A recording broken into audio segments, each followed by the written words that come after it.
morning all of you, and I welcome you all in monochromatic English school online classes. So in the last class we have discussed about lesson 1 for class 1 and the name of the chapter was Clever Rat. Chapter का नाम था clever rat, जो एक poem था जिसमें काली बिल्ली थी जो कितनी चालाकी से वो चूहे को खाना चाहती थी, लेकिन चूहा जो था वो बहुत चालाक था। वो झट से पंखे के ऊपर बैठ जाता है, फिर वो पंखे से वो कूद के नीचे आ जाता है और फिर वो दरवाजे से भाग जाता है। तो इस तरीके का कुछ पोएम था ये। अब हम लोगों को इसके एक्सरसाइजेस कंप्लीट करने हैं। तो पहला जो एक्सरसाइज का क्वेश्चन है, match the pictures in column में। मैचिंग है, बहुत सिंपल है, आपको मैच करना है। जैसे कि इससे पहले ही आपको कर रखा है, फैन है, तो फिर ये कैट है, ये चीज है, ये रैट है। बहुत सिंपल है, इसलिए मैं इसको आपको नहीं बताता, ये आप खुद से कर सकते हैं। नेक्स्ट जो सेंटेंस क्वेश्चन है, कंप्लीट द फॉलोइंग फ्रेजेस। इस फ्रेजेस को कंप्लीट करना है। फ्रेज क्या होता है? तो फ्रेज एक कॉम्बिनेशन ऑफ वर्ड्स होते हैं। जैसे मतलब एक, मैं बताऊं, शब्दों का समूह, एक group of combination of words होता है जिसका एक अलग ही मतलब होता है। और फ्रेज जो होते हैं बहुत अलग अलग प्रकार के होते हैं। Noun phrase, verb phrase, adjective phrases as well कभी कभी आते हैं। तो वो मैं उतने डेप्थ में नहीं जाऊंगा, वो जब हम ग्रामर सेक्शन करेंगे तो मैं आपको बताऊंगा, बट मैं आपको सिंपल बताता हूँ कि फ्रेज एक कॉम्बिनेशन ऑफ वर्ड्स होता है और फ्रेज बहुत सारे तरीके के होते हैं। तो इसमें भी हमें उस तरीके से कुछ कॉम्बिनेशन ऑफ वर्ड्स बना के एक मतलब निकालना है। यहाँ पे आपको पिक्चर में सामने दिख रहा होगा कि एक बिल्ली बैठी हुई है, ठीक है। अब ये जो बिल्ली है ये किस कलर की है? काली है। उसी का यहाँ पे मतलब निकालना, अ फैट ब्लैक कैट। उसी तरीके से a brown, not a brown, a little brown rat. मतलब एक यहाँ पे लिटिल लिखोगे, दूसरी जगह पे क्या लिखोगे? ब्राउन लिखोगे, ठीक है। मैं आपको दोबारा करके दिखा देता हूँ। आप ऐसे लिखोगे, अ फैट ब्लैक कैट, ठीक है। दूसरा होगा अ लिटिल ब्राउन रैट, ठीक है। सो ये जो दो वर्ड्स हैं, ये दो वर्ड्स जो है इसके अलग से हैं, ठीक है। मैं इसका कलर चेंज कर देता हूँ, ब्लैक। सो आपको ये दो वर्ड्स उसमें भरने हैं। उसी तरीके से आपके बाकी भी एग्जांपल्स होंगे, a big brown fan, yellow चीज। चीज एक अलग वर्ड है। अब देखो, चीज हमेशा पीले कलर का होता है, लेकिन अगर हमने इसको मिला के येलो चीज लिखा तो ये एक फ्रेजल वर्ड होता है जो कि फ्रेज की तरह से इस्तेमाल होता है। और बहुत सारे हम इंग्लिश में फ्रेज वर्ड सब इस्तेमाल करते हैं। हम आपको आगे भी बताते रहेंगे कैसे होता है और कौन सा फ्रेज होता है, कितने टाइप्स के फ्रेज होते हैं। So now let's go to the next question, vocabulary. Look at the given pictures, then fill in the missing letters. Number 1 is done for you. यहाँ पे हमारे कुछ vocabularies हैं। जैसे ये बेबी है तो ए लेटर ऑलरेडी भर रखा है। ये क्या लिख रहा है? कार है, तो यहाँ पे क्या लिखना पड़ेगा? ब्लैंक्स पे ए। उसी तरीके से ये बन है, स्पेलिंग क्या होगा? B U N. ये देख लो, B A double L ball, G I F T gift, F R O G frog, H A N D hand, L U M P lump, L A M P lamp. इसी तरीके से आपको भरना है। अब यहाँ पे आता है ग्रामर सेक्शन की हम बात कर रहे थे। सो ए और एन का यूज क्या होता है और उसका क्या मतलब होता है और फ्रेजेस में हम उसको कैसे बनाते हैं, ए और एन लगाने के बाद वो फ्रेज कैसे बन जाता है, वो हम डिस्कस करते हैं, ठीक है। तो पहले चीज, ए और एन ये दोनों बोथ आर आर्टिकल्स। क्या बोलते हैं इसको? आर्टिकल्स बोलते हैं, ठीक है। आर्टिकल्स का यूज कभी भी हम हमेशा हर एक नाउन के ठीक पहले करते हैं। सभी को पता होगा, नाउन जितने भी हमारी बोलचाल की कॉमन भाषा हैं उन सभी को हम नाउन कहते हैं। जो कुछ भी हम देख सकते हैं, महसूस कर सकते हैं, वो सभी नाउन है। जैसे आप अगर कुत्ते को देख सकते हो, नाउन है। बिल्ली नाउन है, घर नाउन है, इंसान नाउन है, टॉय नाउन है। जितनी कुछ भी आप चीज़ें देख सकते हो उस पृथ्वी पर, हवा महसूस कर सकते हो, नाउन है।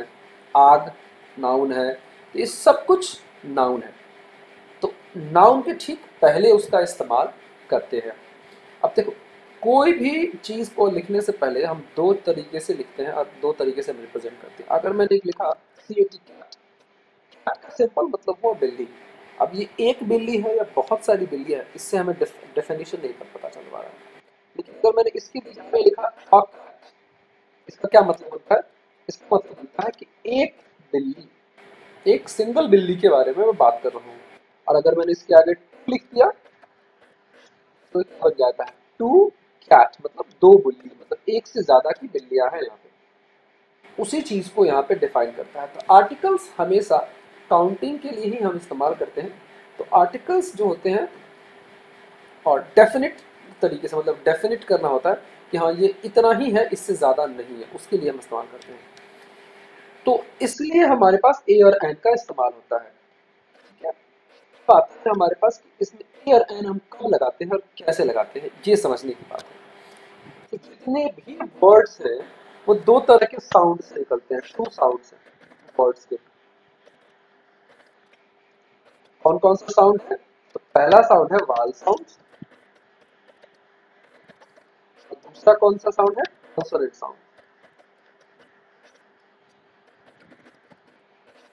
ठीक है, कॉन्सोनेंट साउंड्स जो होते हैं और वाल साउंड्स क्या होते हैं ये मैं आपको बताता हूँ। हिंदी में आप लोगों ने सुना स्वर शब्द और व्यंजन शब्द, उसी तरीके से हमारे यहाँ पे स्वर आवाज होती है और व्यंजन की आवाज होती है, मतलब साउंड होती है।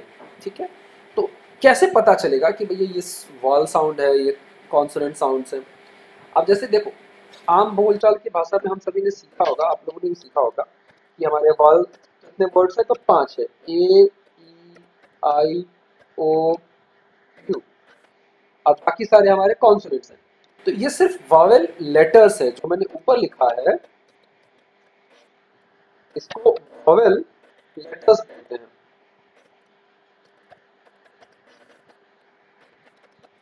ठीक है, लेटर्स है ये जो लिखा है, ये क्या है? वॉवेल लेटर्स है। लेकिन साउंड जो होता है वो इसी के जैसा निकलता है, मतलब इन पांचों लेटर के आवाज में ही निकलता है। जैसे कि मैं एक एग्जांपल देता हूँ, आपका बुक का एग्जांपल लेता हूँ। जैसे यहाँ लिखा हुआ है रैट, RAT। अब रैट आप देखोगे तो किस तरह का साउंड हो रहा है? रॉ साउंड हो रहा है ना? रॉ साउंड कौन सा शब्द है?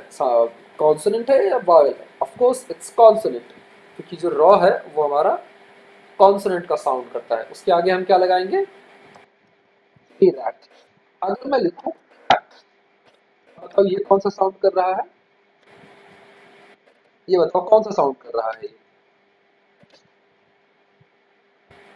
ये साउंड कर रहा है क, यानी कि साउंड जो कर रहा है ये क साउंड कर रहा है, और ये जो साउंड है ये साउंड कौन सा है? तो कॉन्सोनेंट साउंड है। अब आते हैं कुछ वॉयल साउंड्स के ऊपर।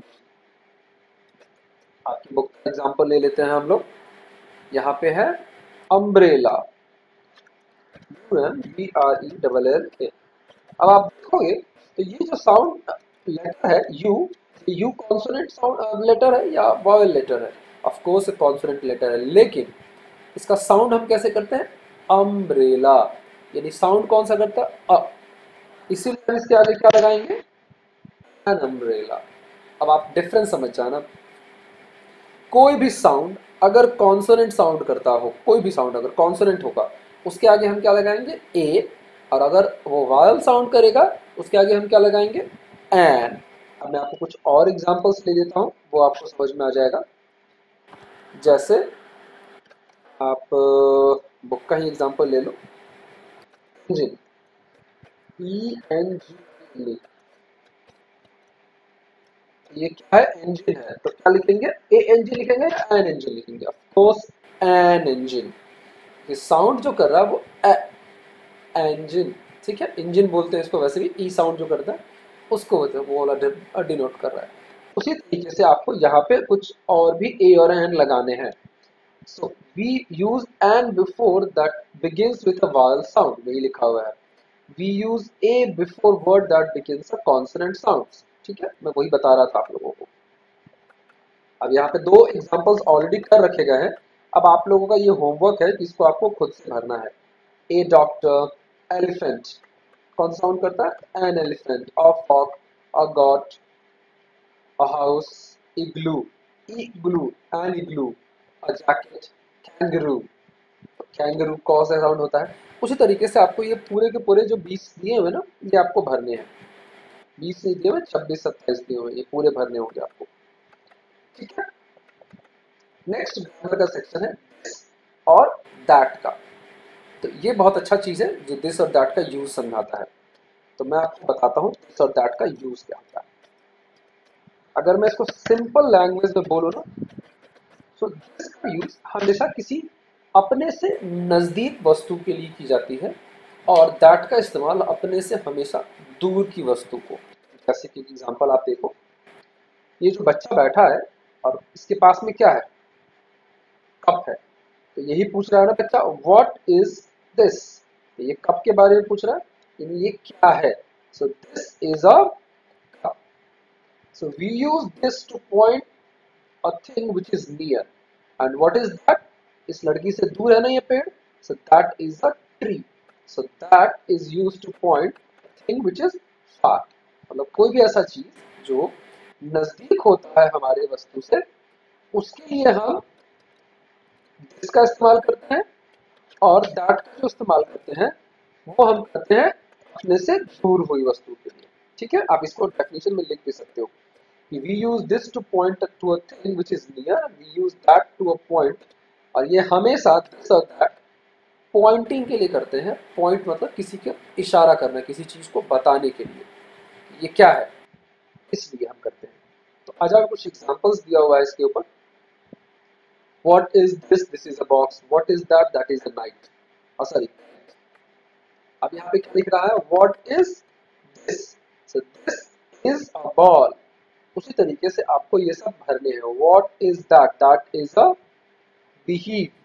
बीहीव को बोलते हैं हम लोग मधुमक्खी, और मधुमक्खी के छत्ते को भी बोलते हैं हम लोग बीहीव।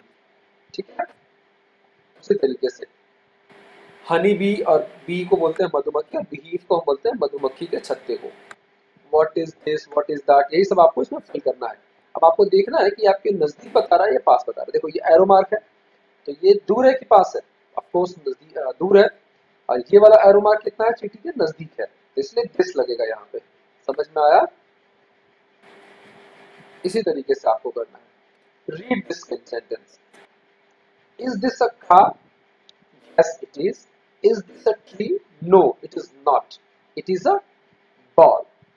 ये क्वेश्चन लिखने का तरीका है। अब आप एक बात का हमेशा ख्याल रखिएगा, जब भी हम कभी किसी से क्वेश्चन पूछते हैं तो उसके आगे हम क्या लगाते हैं? ये क्वेश्चन मार्क लगाते हैं।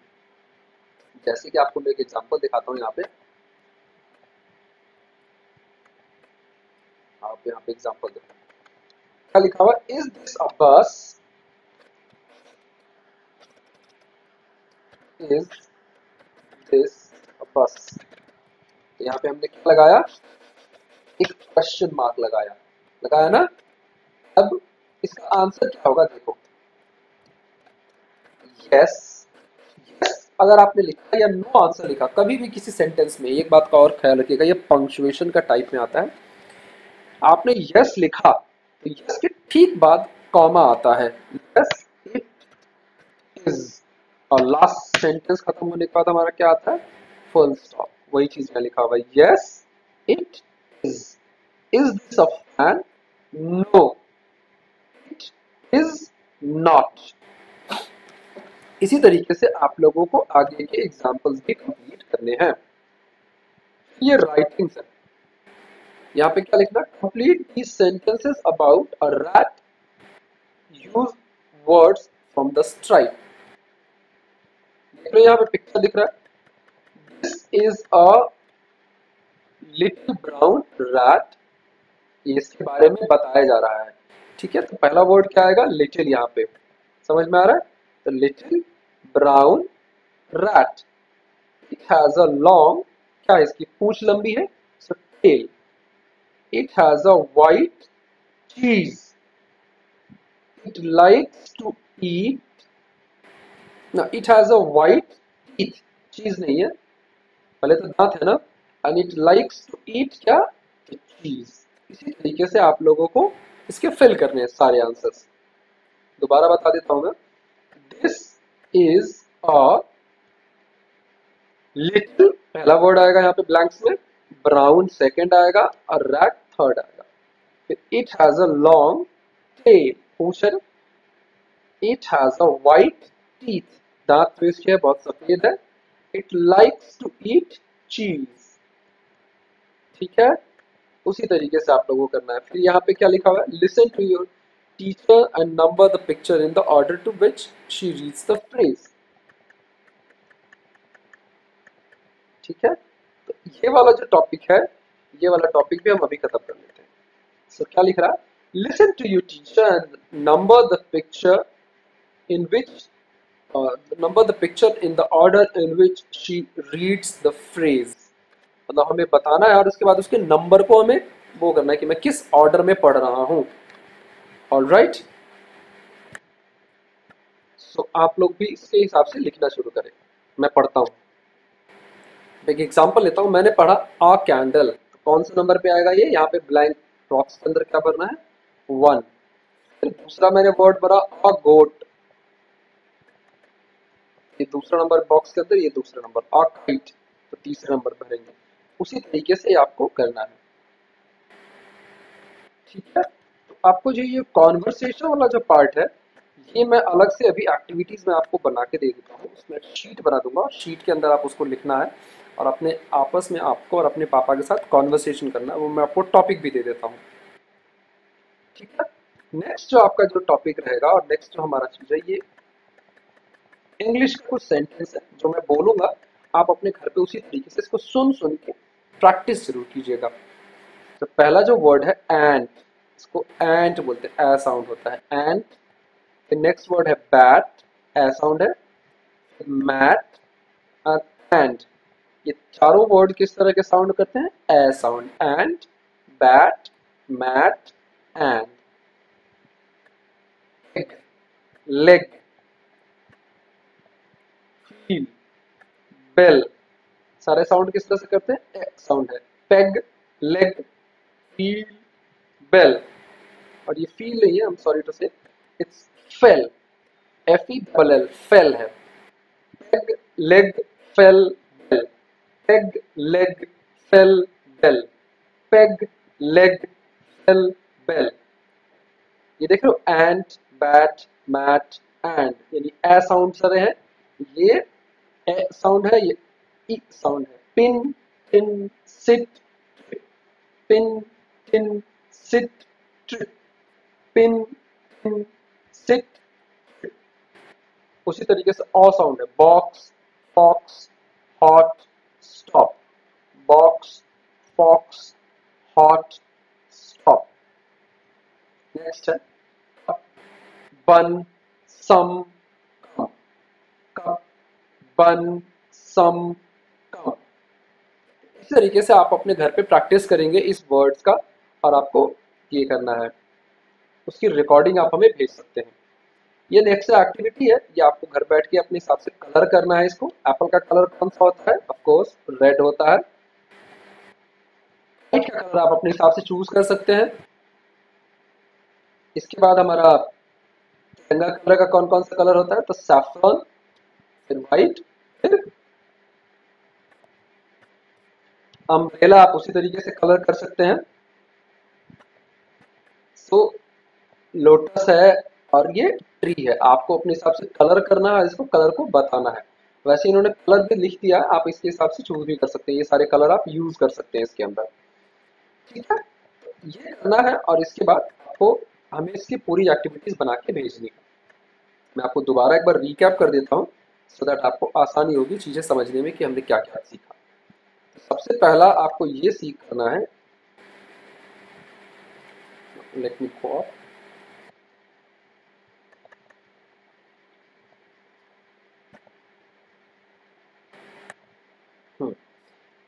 सबसे पहला जो आपका काम था ये मैच द फॉलोइंग था। आपने देखा यहाँ नीचे एक कॉलम मैचिंग करना था, उसके नीचे ये आपको फ्रेजेस बनाने थे, तो ये भी आपको नोटबुक में लिखना और ये भी आपको ड्रॉ करना है, ठीक है। इसको भी लिखना है।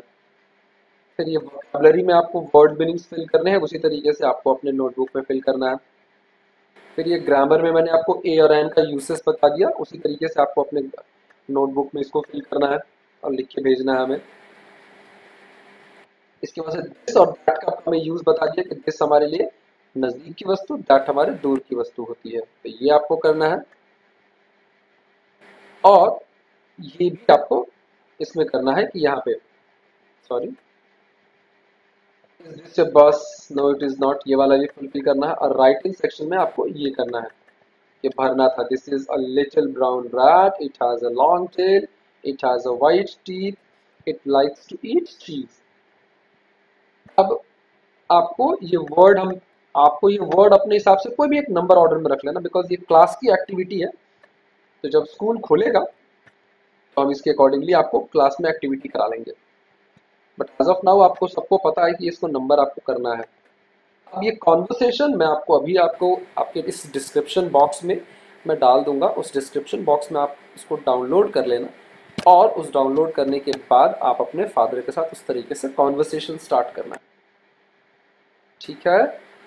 और घर पे ये प्रैक्टिस करके आप हमें रिकॉर्डिंग करके ये भेज सकते हैं। Ant, bat, mat, and, peg, leg, bell, pin, thin, sit, box, fox, hot, stop, come, bun, sum, come.